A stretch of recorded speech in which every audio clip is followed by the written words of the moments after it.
a minha vida em ti. Não sei porquê, mas me levou, sabe, há muito tempo lá atrás, quando eu estava na rua, assim, de uma antiga casa que a gente morava, e eu não estava me sentindo bem, sabe? Estava vivendo várias angústias dentro de mim, não tinha um motivo específico. E uma moça foi usada e ela falou assim para mim: o que você está precisando é de Jesus, sabe? Então talvez alguém esteja passando por algo aqui nesse momento e assim como aquela moça me falou, você está precisando é de Jesus, porque Ele faz uma obra completa em nós. Tudo aquilo que Rodrigo falou aqui hoje de exemplo, sabe, é algo que realmente eu tenho vivido. Não só você aceitar Jesus, mas de fato você viver uma vida de relacionamento com Ele, onde Ele muda o rumo da sua vida, sabe? Ele de fato muda o rumo, muda o que você achava que você era, o que você achava que você era. Muda o que você achava que você era, muda o que você achava que você gostava, porque Ele vem, sabe, vem transformando toda a nossa identidade e vai assim trazendo uma evolução que você fala, meu Deus, mas eu gostava disso, mas eu achava que eu gostava disso, porque hoje eu fazendo isso é algo que de fato, sabe, Jesus faz isso. Ele de fato muda o rumo da nossa vida e a vontade dele é boa, perfeita e agradável. Eu de fato tenho experimentado o que Rodrigo falou aqui, sabe? Onde a gente era de outro estado, acho que muita gente aqui conhece, a gente veio aqui para cá novinho, mas Deus direcionou assim a nossa vida, sabe? E foi mudando todos os rumos. Coisas que eu achava que eu gostava, Deus vai lá e falou, não, não é isso, é isso. E eu falo, caraca, é isso, sabe? Então, é só de fato uma reflexão que eu tive. Mas, eu creio, não sei se todos estavam aqui no último culto dos jovens, a gente está estudando, a gente começou a estudar o livro de 1 Timóteo, né? Então, o Pete, no último culto, ele ministrou sobre o primeiro capítulo e hoje a gente vai conversar sobre o segundo capítulo de Timóteo. O Pete, ele deu uma introdução, né, no último culto, mas Timóteo, ele era um jovem, né? Então, por isso que ele entendeu que nesse tempo existem lições preciosas aqui pra gente. E a gente vai hoje, né, estudar sobre o capítulo 2 de 1 Timóteo. Então, se você já puder abrir.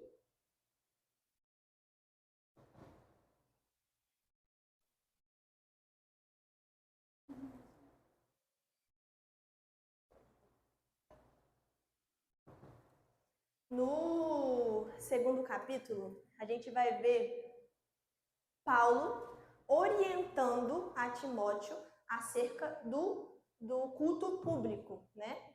Naquela época, mas que serve, né, para a gente aqui hoje. Então, aqui a gente vai encontrar algumas orientações para o nosso culto público aqui.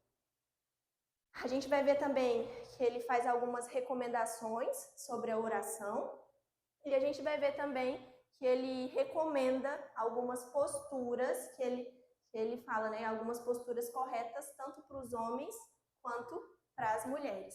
Quando eu comecei a ler o segundo capítulo, falei assim, nossa, mas parece que já está tudo tão claro aqui. Eu acho que eu não tenho muita coisa a falar não, sabe? Porque tá tudo tão claro aqui quando eu comecei no início lendo, né? Nossa, mas já tá tão mastigado, sabe? Já foi assim. Mas aí o Pete me deu inclusive um livro para ler, muito bom, que aí algumas coisas, né, foram ficando mais claras para mim e Deus foi dando alguns entendimentos que eu quero compartilhar com vocês aqui essa noite.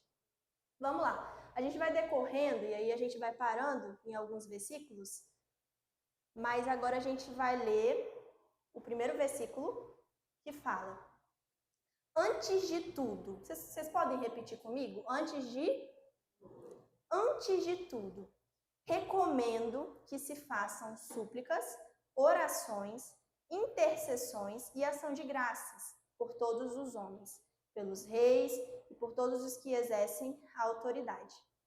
A gente vai parar aqui, depois a gente vai recorrendo. Eu achei muito interessante, eu queria chamar a atenção para vocês para essas primeiras palavras, né? Que ele fala, antes de tudo, recomendo que se façam súplicas, orações, intercessões e ações de graças. Antes de tudo, indica realmente uma primazia de importância, não necessariamente de tempo, mas uma primazia, o que vem primeiro, né, de importância. E o Rodrigo falou um pouco sobre isso no início do culto, mas de uma primazia que a gente tem que ter de um relacionamento, de uma intimidade com Deus.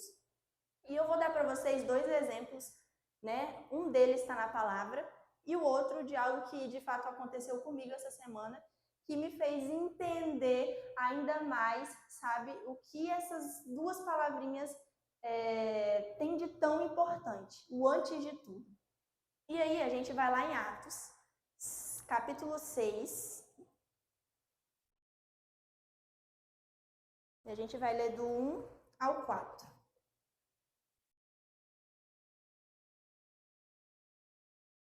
Fala assim, Atos 6,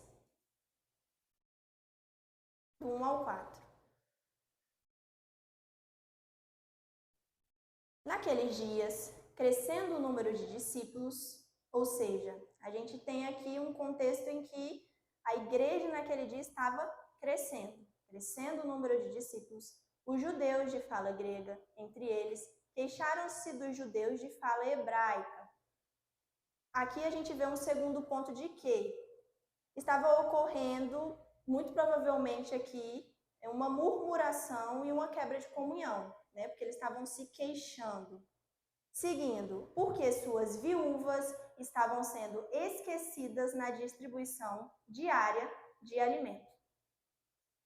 Por isso, os 12 reuniram todos os discípulos e disseram, esses 12 aqui eram os apóstolos que estavam responsáveis por essa igreja. Reuniram todos os discípulos e disseram, não é certo negligenciarmos o ministério da palavra de Deus, a fim de servir às mesas. Esse servir às mesas aqui refere-se exatamente a essa queixa aí, né, na distribuição de alimentos. E aí ele segue, irmãos, escolham entre vocês 7 homens de bom testemunho, cheios do Espírito e de sabedoria.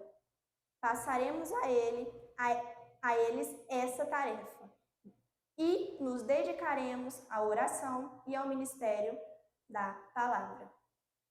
Deus confiou, né, o ensino aos apóstolos e eles decidiram, de fato, eliminar a distração. Vamos lá. Era justo, no ponto de vista de vocês, eles atenderem o pedido das viúvas? Sim. Estava acontecendo ali uma injustiça na distribuição de alimentos, né? E aí era justo, sim, eles pararem para resolver essa causa. Só que os apóstolos aqui, eles entenderam que eles não poderiam negligenciar o que era de prioridade. Por isso que eles falam, e nos dedicaremos à oração e ao ministério da palavra. E eles separaram pessoas, né, para fazer isso. Mas o que nos leva a entender algo aqui importante? Os apóstolos, eles de fato decidiram eliminar a distração.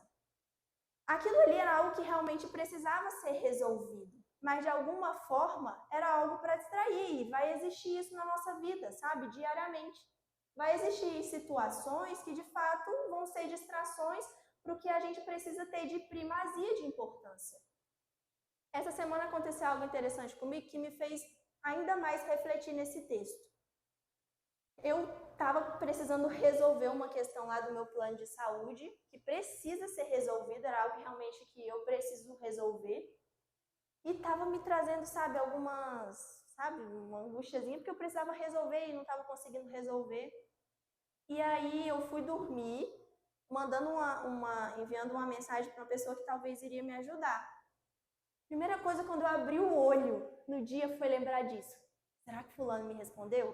Primeira coisa, gente, foi pegar o celular e já olhar. E aí tinha várias mensagens da pessoa. Mas assim, foi instantâneo. Na hora que eu peguei o celular, eu já fui vendo e já fui ouvindo o áudio, assim, no primeiro momento que eu abri o olho. E não era uma resposta muito boa, sabe? Não era o que eu queria ouvir naquele momento. Eu achava que ia ser resolvido mais rápido, de uma forma mais simples. Só que aquilo ali mexeu com a minha manhã. Eu fiquei, sabe, já com aquele pensamento acelerado, achando que não ia dar certo.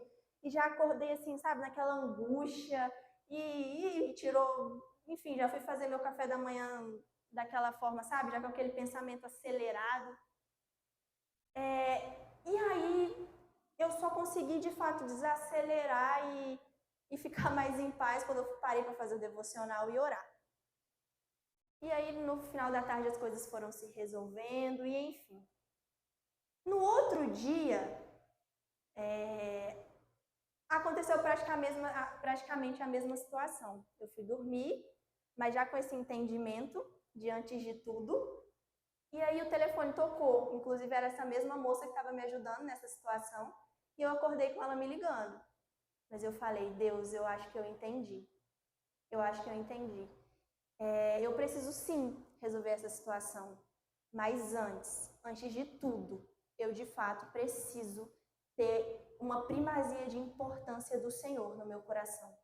Então, de fato, eu sei que eu preciso resolver essa situação, mas antes de tudo, eu vou tirar aqui um tempo para o Senhor, que é o que de verdade é importante. Não tem a ver com o tempo, irmão, mas tem a ver com a intenção do seu coração. E aí eu fui, enfim, fiz o que eu tinha que fazer e a situação foi resolvida. Mas eu acredito que Deus, ele é muito prático, assim, em algumas coisas comigo, sabe? Para mim entender. Eu creio que essa situação só foi algo mesmo para mim entender, sabe? E talvez passar aqui algo para vocês. E aí tem uma pergunta, né, que eu quero fazer para vocês. E aí foi até o que o Rodrigo citou aqui, né? Ele falou, olha, a gente precisa ficar atento com as distrações, o que quer nos roubar, sabe, do que é prioridade, do que tem que ser uma primazia de importância no nosso coração. O que hoje você precisa decidir eliminar de distrações? Porque, irmãos, é a gente que tem que decidir, sabe? Eu que tive que decidir não atender aquele celular naquela hora. Pô, já tinha acabado de abrir o olho. Será que eu já quero acordar, sabe, naquela aceleração, naquela angústia? Ou se de fato é algo que eu posso, sabe, decidir desligar, fazer o que tem que se fazer de prioridade e resolver aquilo daqui a pouco. No caso dos apóstolos, isso é um exemplo meu, mas no caso dos apóstolos, eles distinguiram, né, outras pessoas para fazer. Mas o que de fato hoje, sabe, reflete, o que de fato hoje você pode estar sendo uma distração para você. E aí, se você me falar assim, Alice, eu acho que não tem nada que tá me distraindo, não. Acho que não dou tanto lugar assim ao celular, sabe? Priorizo o que de fato tem para priorizar. Eu quero dar quero chegar em outro ponto com vocês. Quem puder abrir, abre 1 Reis, capítulo 2, no versículo 28.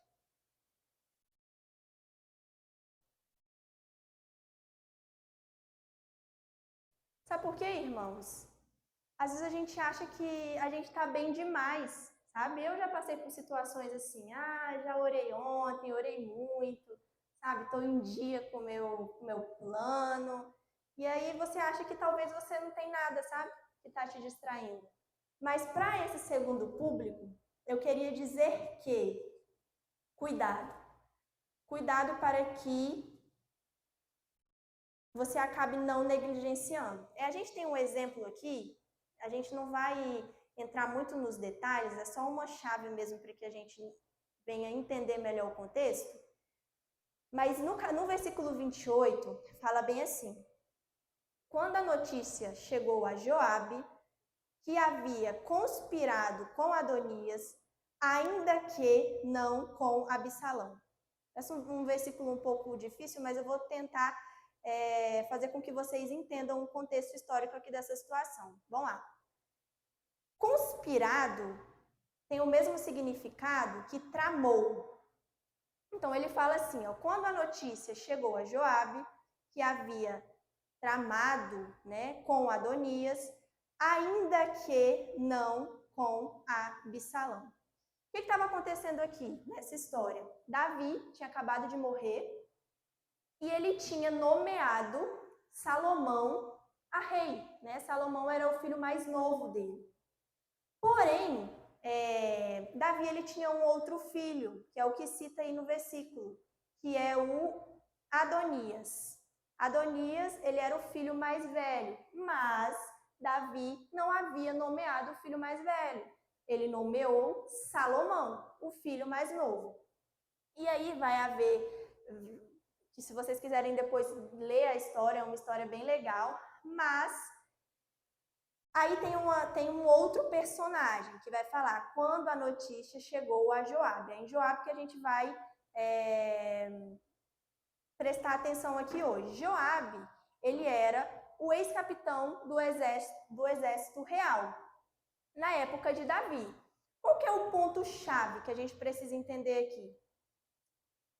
Quando a notícia chegou a Joabe, que era o ex-capitão do exército real, que tramou contra Adonias, que havia conspirado, né, que tramou com Adonias, ainda que não com Absalão. Adonias, aqui tem 3 irmãos, o rei Salomão, tem 3 filhos de Davi, o rei Salomão, Adonias e o Absalão. Rei Salomão era o que foi, né, nomeado por Davi. Adonias era o que estava tentando usurpar o trono, e Absalão era um outro filho de Davi que não está aqui na história nesse momento. Mas o ponto aqui é o quê? Joabe, ele tinha, né, lá atrás em outra história, ele tinha tido a oportunidade de também tentar usurpar o trono de Davi com Absalão, mas ele não fez isso. Ele não fez isso. Só que logo ali na frente, praticamente, numa nova oportunidade, ele caiu. Então, assim, é algo que a gente precisa estar, de fato, atento. Porque, poxa, Joabe, ele tinha, sabe, passado por uma mesma situação e tinha sido aprovado. Logo ali na frente, ele caiu. Então, a gente precisa estar atento, porque a gente tem essa tendência, sabe, de achar muitas das vezes que está bem demais, já orei ontem, enfim. Mas cuidado, porque nas pequenas coisas, às vezes, a gente cai. E aí, eu lembrei também de uma outra situação da importância da primazia da oração nas nossas vidas e no nosso dia a dia. Eu estava passando por uma situação um pouco difícil, e aí, enfim, eu não estava nem mais conseguindo orar sobre isso, e eu pedi ajuda de Jean. Falei, amor, não quero mais orar sobre isso, me ajuda. Ore aqui por mim, você sabe, eu preciso que você ore. E olha, isso foi algo que eu aprendi, sabe? Porque assim, a gente orou num dia à noite. No outro dia, aconteceu uma situação que se a gente não tivesse orado no dia anterior, a gente não ia ter entendido como uma resposta de Deus. Porque foi muito claro. No outro dia aconteceu uma situação que eu falei, meu Deus, a gente orou isso ontem. A importância do relacionamento com Deus, gente, é indescritível. Porque se a gente não tivesse orado no dia anterior, a situação que teria acontecido no outro dia, a gente não ia ter entendido como a resposta do Senhor, sabe? E vamos lá decorrer. E aí ele fala bem assim, ele fala, né, que antes de tudo ele recomenda a oração pelos reis e por todos os que exercem autoridade. E aí ele fala assim, para que tenhamos uma vida tranquila e pacífica, com toda piedade e dignidade. Queria chamar a atenção de vocês para o para quê. Se a gente mantiver, antes de tudo, as orações, a gente tem um segredo aqui, porque ele fala, olha, para que, se você mantiver, igual eu estou recomendando, você vai ter, primeiro ponto, ele fala, uma vida tranquila e pacífica. você vai ter toda piedade e dignidade. E além disso, isso é bom e agradável perante a Deus. 3 pontos aqui. Primeiro, para a gente viver uma vida tranquila e mansa, quer dizer que a gente não vai ter problemas? Não, a gente vai ter. Mas o nosso interior vai estar abastecido pela oração. Isso vai nos manter mais confiante. Segundo ponto, para a gente viver com toda piedade e respeito, piedade, através da oração, a gente vai ter mais compaixão do nosso irmão e vai conseguir respeitar ainda mais ele. E terceiro ponto, agradar a Deus. E o contrário também é verdadeiro. Quando a gente não mantém a nossa vida de oração e quando a gente não tem um relacionamento pleno e íntimo com Deus, o contrário é verdadeiro, a gente não está agradando a Ele. E que filho não quer agradar um pai? E aí ele decorre, né? Ele fala assim, no versículo 5, pois há um só Deus e um só mediador entre Deus e os homens. O homem, Cristo Jesus, o qual se entregou a si mesmo como resgate por todos. Este foi o testemunho dado em seu próprio tempo. Quando ele cita aqui, pois há só um Deus, naquela época, não muito diferente de hoje, a humanidade estava crendo em vários deuses. Então é por isso que Paulo ele fala aqui, olha, pois há um só Deus e um só mediador, Jesus Cristo. E aqui isso me faz lembrar muito daquele versículo, né, de João 14:6, que fala, eu sou o caminho, a verdade e a vida. E tem uma frase que eu tirei do livro, que eu achei muito interessante, que ele fala bem assim, a morte de Cristo é suficiente para todos, mas eficiente apenas para os que creem. Ele morreu em resgate da gente, né? Ele pagou um preço, e esse preço é suficiente para todos, mas eficiente apenas para os que creem. Deus conta conosco para que a gente leve a mensagem de Jesus Cristo, porque, de fato, é suficiente para todos, mas eficiente só para aqueles que creem. E aí, decorrendo um pouco mais, no versículo 7, ele fala bem assim, para isso fui designado pregador e apóstolo, mestre da verdadeira fé nos gentios.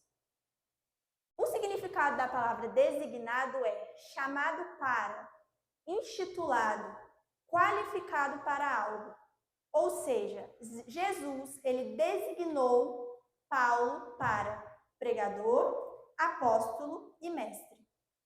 Paulo, ele foi designado para algo. E você? Designação fala de algo que antes mesmo da gente nascer, Cristo, ele confiou algo em nós. Antes de nascer. E Paulo aqui, ele foi designado para pregador, apóstolo e mestre. Não só uma coisa, mas 3 coisas. E quando eu estava lendo isso daqui, eu lembrei de algo que foi um divisor de águas na minha vida, que foi um ponto de partida para que eu entendesse, né, algo que Deus me designou.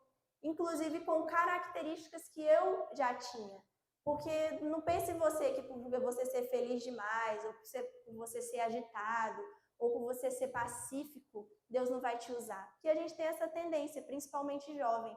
Ah, mas Deus vai me designar para quê? Eu sou tão tal coisa, ou eu sou tão tal coisa, sabe? Mas não, Deus, ele usa a gente com as características que a gente tem. E aí eu pedi pro Rodinho, tá aí o QR Code? Todo mundo tem celular aqui? Que tá aqui agora, essa noite? Tem alguém que não tem celular? Todo mundo tem, né? Se alguém não tiver, só avisa que qualquer coisa o meu tá aqui disponível. Mas ali tem um QR Code e vocês vão precisar apontar a câmera para lá. Para onde vai levar vocês para onde? Para um site onde vocês vão precisar colocar o nome de vocês, pode ficar tranquilo que é confiável. O e-mail e o WhatsApp. Vai pedir três informações aí para vocês. Isso daí é um teste de aptidão para dons. E aí ele cita 5: mestre, apóstolo, pastor, evangelista e profeta. É um teste muito completo. E assim, além de te dar, né, um direcionar, ele vai te explicar, né? Se vocês puderem fazer aí rapidinho, ele é um teste bem rápido. Entendeu? É bem rapidinho. Se vocês puderem fazer agora, porque depois senão talvez esquece, enfim. A gente vai tirar 5 minutinhos para fazer aí. Ele vai te fazer algumas perguntas.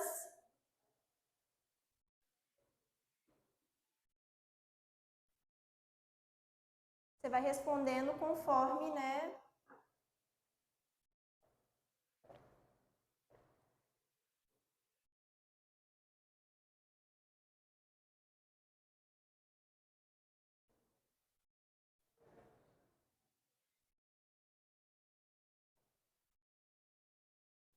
Quem conseguiu?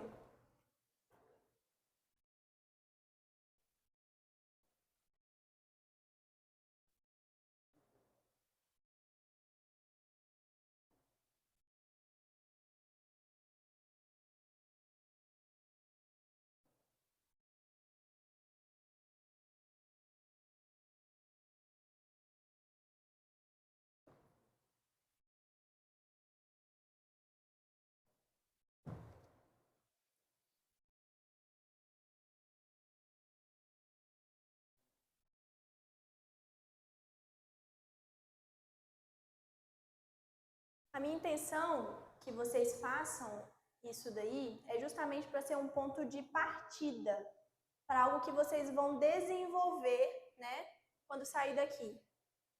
Refletir, antes de tudo colocar em oração, mas que de fato seja um ponto de partida para vocês refletirem, sabe, na aptidão que vocês têm e deixar que Deus faça de fato o resto.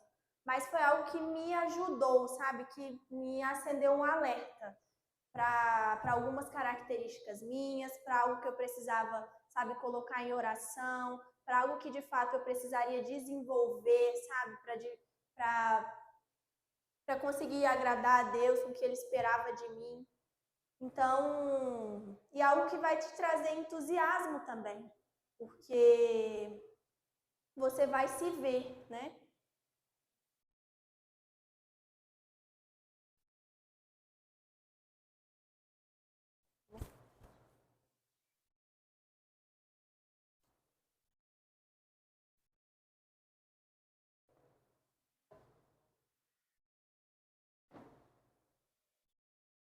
Quem não conseguiu acessar agora, se puder tirar uma foto, aí vocês fazem em casa.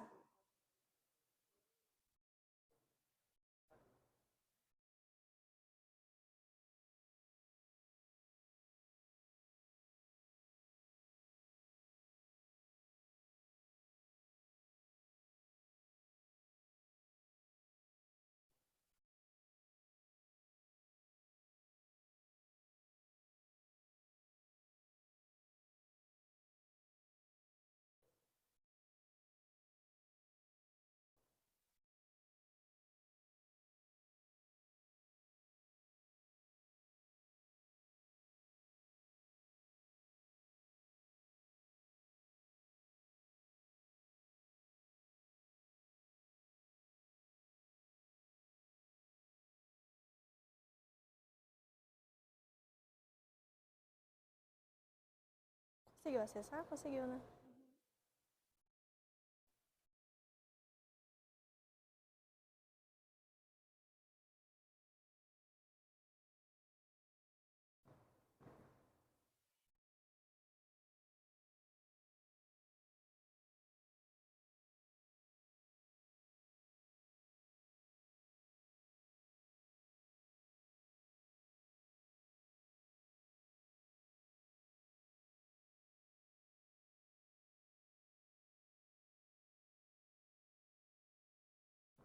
Deu para terminar?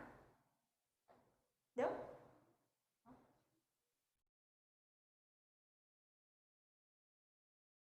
2 minutinhos pra gente seguir.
Deu? De novo? Por que Israel tá vermelho? Deu alguma coisa que ele não queria.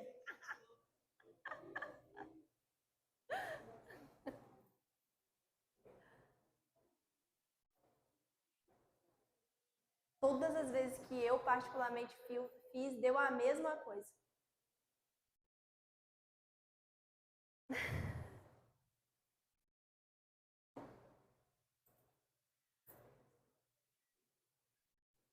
Além de olhar só o resultado, depois esse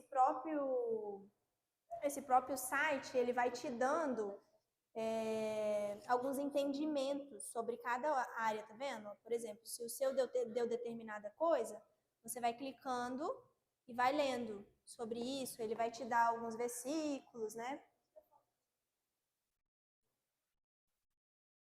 Mas, antes de tudo, coloque esse resultado em oração, né? E peça para que Deus ele vá falando com você, te dando instruções. E se tiver alguma dúvida, procura o nosso pastor Pete. Porque foi ele que me deu esse link na época. E foi algo que foi bom para mim. Me fez ter vários entendimentos. Espero que tenha sido útil para vocês, como foi para mim na época. Consigo fazer?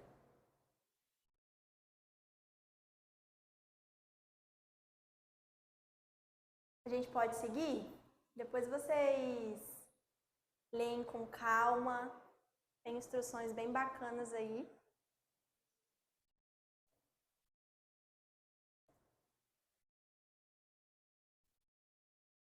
Quem não conseguiu, depois qualquer coisa me pede o link que eu mando e aí vocês fazem com calma em casa também. Se quiser fazer uma outra vez. Mas vamos lá. No versículo 8, que é o próximo, é onde ele começa a dar algumas instruções, né? Como que deve ser a nossa postura no culto público, tanto a do homem quanto a da mulher. No versículo 8, ele fala bem assim: quero, pois, que os homens orem em todo lugar. Aqui a gente já tira um ensinamento de que a oração ela não deve se limitar a somente um lugar, pois Deus ele é onipresente, né? Então a gente já tira essa primeira lição desse versículo. Depois ele fala: levantando mãos santas.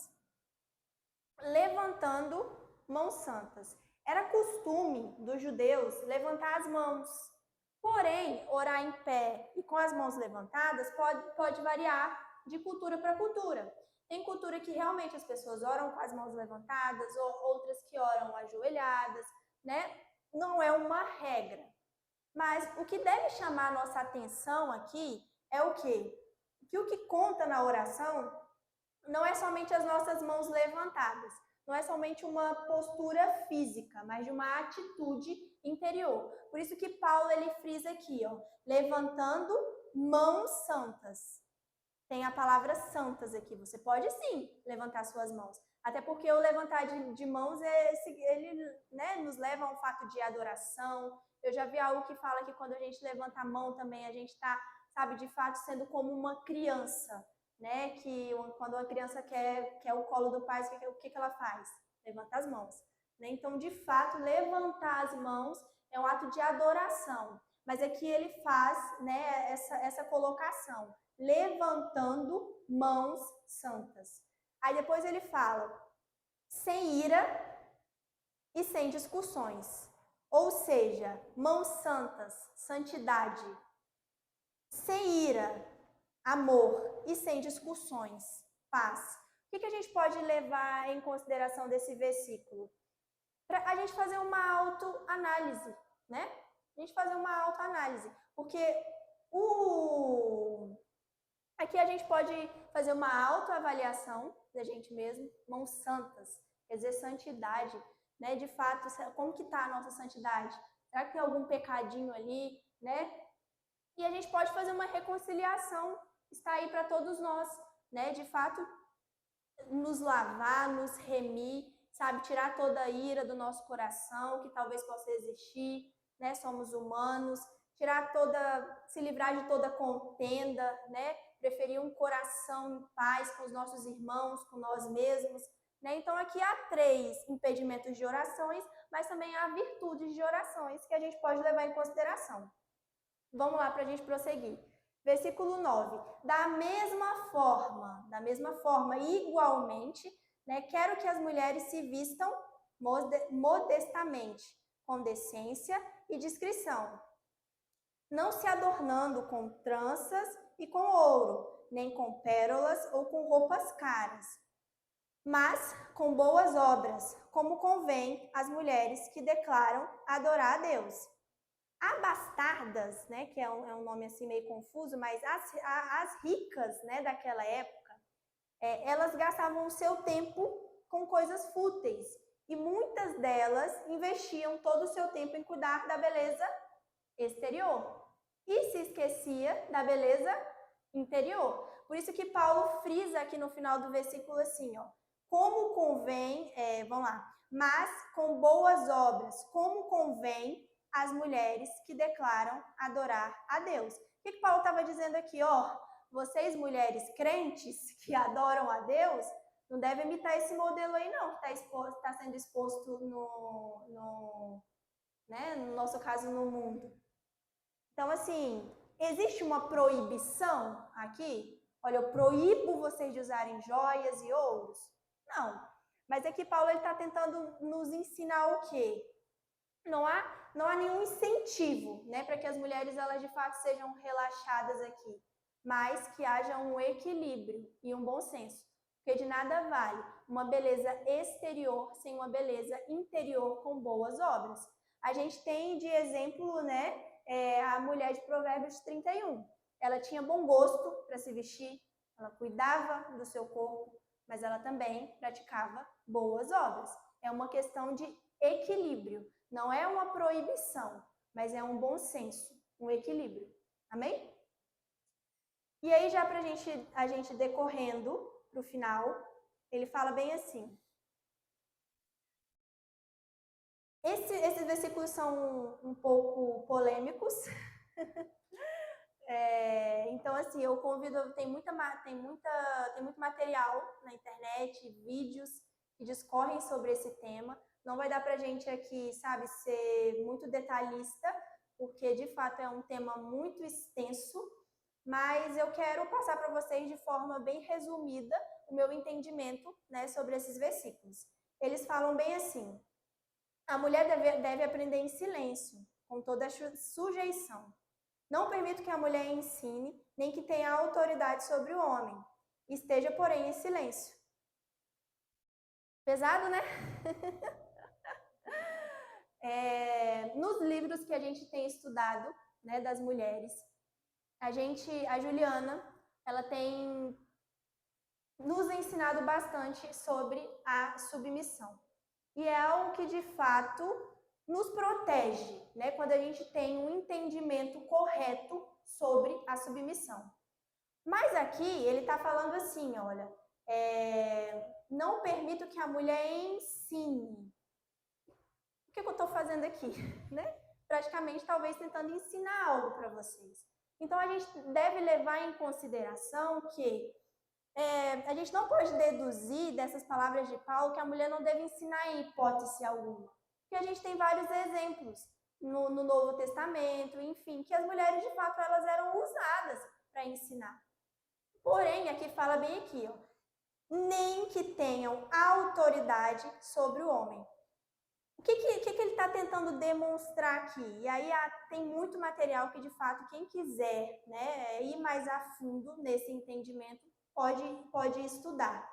Mas que ela não deve, no culto público, ocupar a posição de liderança do homem. É mais ou menos nesse contexto aí que ele quer né, ensinar para a gente. Mas eu queria que, de fato, a gente olhasse para esse versículo com empatia. Né? É uma mensagem para nós mulheres. E, de fato, eu não queria que a gente olhasse nesse versículo como, nossa, um Paulo ruim, né? Um Paulo, poxa, por que ele está sendo assim, talvez, né, usando essas palavras? Mas, de fato, há algo que olhar com empatia, por quê? Porque ele está tentando nos mostrar algo no sentido de que, olha, mulher, não vá para o caminho, talvez, que Deus não te designou. Assim como a ave não foi feita para viver sobre as águas, e assim como o peixe também não foi feito para voar sobre as aves, a gente é assim, é o que ele quer dizer aqui. Que a mulher, né, ela não deve ocupar a posição de liderança no culto público. Então é basicamente nesse sentido que eu queria passar para vocês, mas dizendo que há muito material, novamente, que a gente pode, né, de fato, se aprofundar. Já indo para o final, né, eu queria deixar aqui bem frisado com vocês, que foi algo que eu levei para mim. Antes de tudo, a oração, antes de tudo, como primazia de importância, porque a gente viu os propósitos da oração aqui. Cuidado com as distrações, principalmente quando a gente acha que a gente está bem demais e que não precisa. Aí é que a gente tem que ficar mais atento ainda, com essas fortalezas que a gente cria no nosso interior.